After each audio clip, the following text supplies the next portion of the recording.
আসসালামু আলাইকুম রহমতুল্লাহ।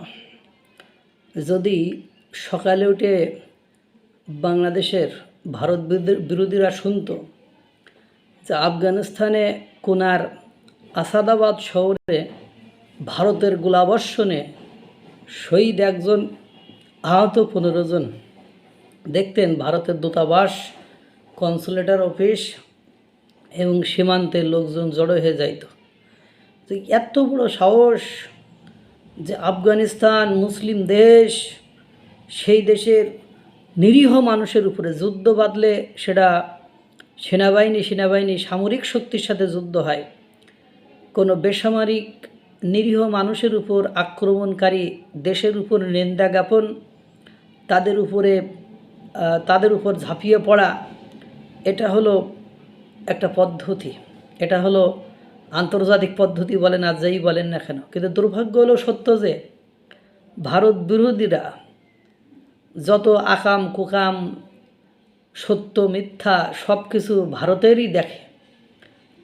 ওদিকে নাপাকি পাকিস্তান, যাদের হাতে মুসলমানদের নিরীহ মুসলমানদের রক্তে রঞ্জিত, তাদের নিয়ে একটা আওয়াজ, তাদের শয়তানি বাটপারি, তাদের নিয়ে একটা আওয়াজ তারা করে না।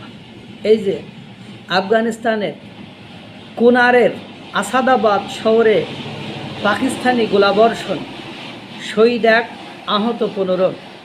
আফগানিস্তানের কুনার প্রদেশের কেন্দ্র আসাদাবাদ শহরে পাকিস্তানি সন্ত্রাসী সামরিক বাহিনীর গোলাবর্ষণে 1 জন শহীদ এবং অন্তত 15 জন আহত হয়েছেন। 29শে মার্চ রবিবার সংঘটিত এই হামলায় বেসামরিক জনগণের মধ্যে আতঙ্ক ছড়িয়ে পড়ে। কুনার প্রদেশের জনস্বাস্থ্য বিভাগের প্রধান মুজফফর মুখলিস হাফিজউল্লাহ জানান, ঘটনাস্থল থেকে 15 জন আহত এবং 1 জনের মরদেহ হাসপাতালে স্থানান্তর করা হয়েছে। তিনি বলেন, আহতদের অধিকাংশই নারী ও শিশু। বলেন, কারোর মুখে তো আওয়াজ নেই। যখন পাকিস্তান দিবস পালন করে তখন মনে হয় এখন আমি বলি ব্যক্ত করতে পারবো না। অবশ্যই আমার ভারতের দালালি আর আমার গোলামিই ভালো লাগে। এদের মতো হাতে মুসলমানদের রক্ত লেগে বর্তমান সময়ে এসেও যারা মুসলমান নিধন, মুসলমানদের উপরে এই বর্বরতা, নিরীহ মুসলমানদের উপরে এই নৃশংসতা চালাতে পারে, হচ্ছে আমার ওই ভারতের দালাল এবং গোলাম হয়ে থাকাই ভালো আমি মনে করি। কারণ এর মতো নাপাকি পাকিস্তান, নাজায়েজ, নালায়েক, সন্ত্রাসী, এদের কথা না আর নাই বলে। উল্লেখ্য, পবিত্র ঈদ উল ফিতর উপলক্ষে উভয় পক্ষ যুদ্ধবিরতি ঘোষণা করলেও পাকিস্তানি সন্ত্রাসী বাহিনী সীমান্তবর্তী প্রদেশগুলোতে হামলা অব্যাহত রেখেছে। এর আগে কুনারের মারওয়ারা, সারকানো, শেল্টন ও নারী জেলায় পাকিস্তানি হামলায় 2 জন বেসামরিক নাগরিক শহীদ হন এবং 8 জন আহত হন।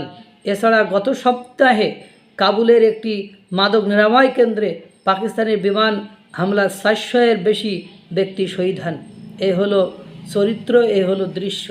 দেখেন, এই হলো দৃশ্য, দেখছেন? এই যে আপনারা দেখতে পাচ্ছেন কিনা?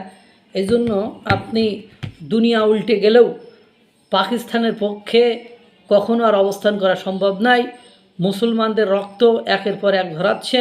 পাকিস্তানের নিরীহ মানুষের উপর, আফগানিস্তানের নিরীহ মানুষের উপর হামলাকারী এই পাকিস্তানি সরকারের পতন হোক, এই দোয়া কায়মনোবাক্যে করি। আল্লাহ তাআলা সকলকে ভালো রাখুক, সুস্থ রাখুক। আসসালামু আলাইকুম রহমতুল্লাহ।